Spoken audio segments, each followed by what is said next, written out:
In this video we will be going over how to pick up, securely handle and safely walk with your hawk, and this is part 3 of the How to Train a Hawk series.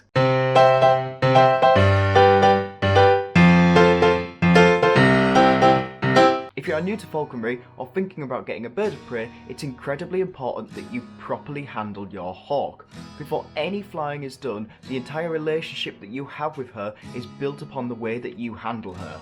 How you handle your hawk will determine the entire outcome and set the pace of your training. Our aim in initial training and throughout is to create a safe feeling and comfortable environment on the glove. If your hawk sees the glove as anything other than a comfortable environment, then she will cause you many issues. If your hawk is handled incorrectly, at best you will cause her to bait at the sight of you or on the glove. Baiting is where they flap their wings and try to fly away whilst tethered.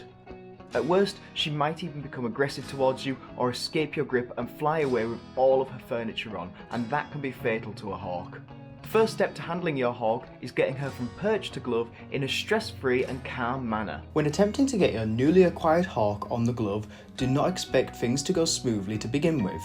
If you can't tempt her with an offering of food, you may just have to scoop her up. To pick up a baiting bird, hold the leash at the knot flat on the floor and slide your glove up along it until you can grab hold of the jesses. You can then, whilst keeping a tight hold of the jesses, slide your glove under her feet and lift her up. Always approach the hawk from her front.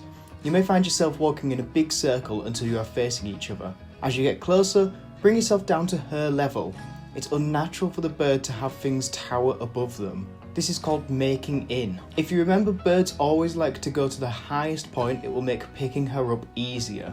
Just make sure the glove is higher than the perch she is on, and hold her and the glove lower than the perch when putting her back down. As she spends more time on the glove and learns that's where she gets fed, she will be less inclined to bait on the perch as you approach. To train her to step up to the glove once she no longer baits, approach her with a food offering.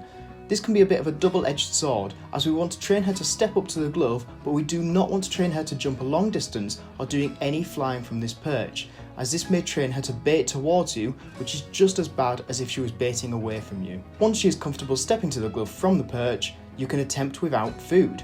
You might notice that once you have accomplished this stage, she will be more comfortable while perched on the lawn and even relax whilst you are present. One way in which we can make a more comfortable experience for both hawk and falconer whilst handling the bird is to properly manage her furniture. This will also ensure that you have properly secured the hawk to the glove. A lot of people do this by tying the leash to the glove, and part 2 of this series was all about how to tie the falconer's knot. So if you don't know how to do that or haven't watched that video, make sure to go and watch it after this one. I, however, don't tie the leash to the glove. It's not something that I have ever done. Instead, I use 3 levels of safety positions. You may have noticed that every time the hawk steps onto the glove, I move the jesses between my fingers above the ring finger, so the swivel and leash are coming down the back of my fist. This is a safety position 1. You will use this the most, not only while picking up and walking during early training, but later while flying and throughout the hawk's entire flying career.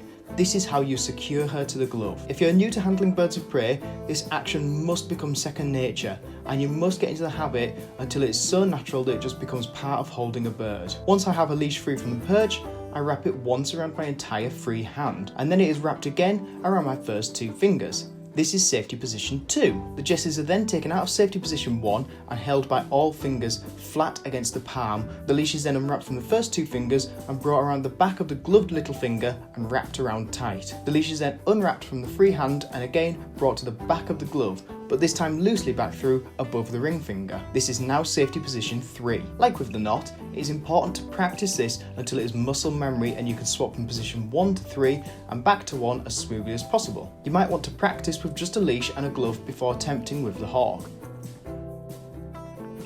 I often carry birds small distances from the perch to the mews or from the perch to the weighing scales in safety position 2.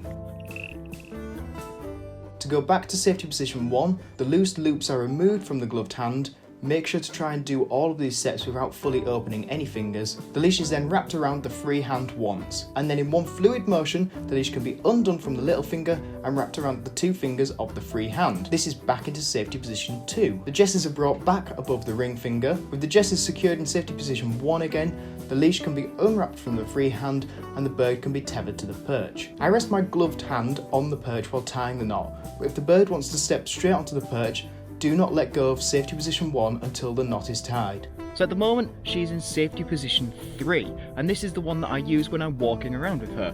And you can see the leash is nice and looped around my fingers. You can see how important safety position 3 is whilst we're walking around. If she was to bait, there's no way that she could get caught up in that leash because it's nicely tucked away and looped around my glove.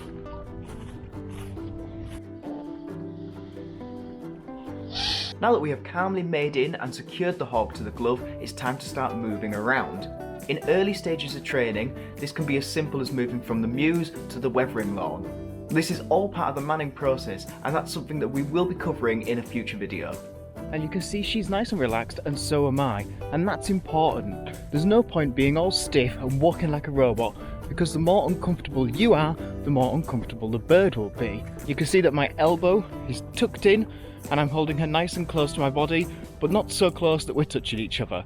She likes to have her own personal space, but if I hold her out in the air, she'll think it's time to fly. When new to falconry, you might find that your arm gets tired quickly in this position, but don't worry, the more experience you gain and the more confident and comfortable you get with the hawk, the easier this becomes. When walking with your hawk, she should be facing you with her tail down the back of your glove. New birds often try to turn around. Gently pushing her tail in either direction will prompt her to spin back around to facing the right way. Try to keep your glove parallel with the ground to mimic a perching surface. With experience, you'll be able to get her to the point of being as comfortable on the glove as she is on the perch. To transfer to a crayons for training, you must be able to hold the bird comfortable on the glove while securing the crayons. And you must be comfortable swapping from safety position 3 back into position 1 to remove her leash before attaching the crayons. You may be able to attach the crayons to the swivel without removing the leash, and then remove the leash once the crayons is secured.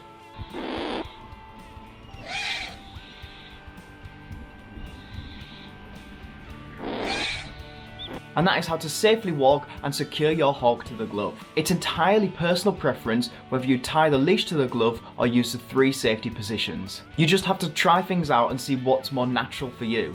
I am curious though as to how many people tie the leash to the glove or how many people use the safety positions. So if you are getting a hawk or have a hawk, then leave a comment below on which your preference is. If you enjoyed this video and would like to see more falconry related videos, then make sure to subscribe so that you don't miss out on any of the other How to Train a Hawk series. That's all for this video, thank you for watching.